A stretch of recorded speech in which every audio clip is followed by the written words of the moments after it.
Hey guys, welcome back to our channel Take 2. Today in this video I'm going to show you guys how you can schedule a Zoom meeting. So I'll be teaching you a very easy step regarding this one, and if you have any problem or anything like that, just let me know in the comment section right away. Now without any further delay, let's just get started. So firstly, what you need to do is you need to go to your Zoom app, log in with your account, and then you'll be over here in this particular platform.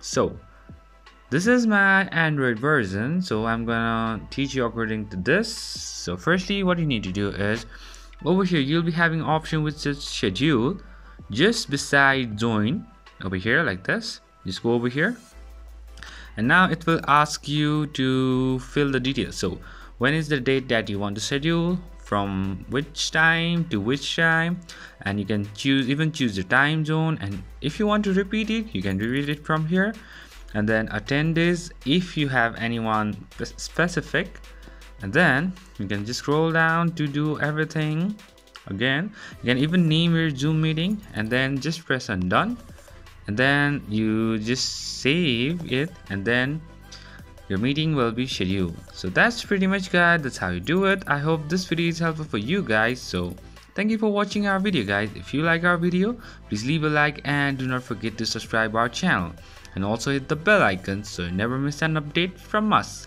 If you have any queries, just let me know in the comment section right away, and then I'll see you guys again in our next video. Till then, stay safe, guys. Thank you for watching.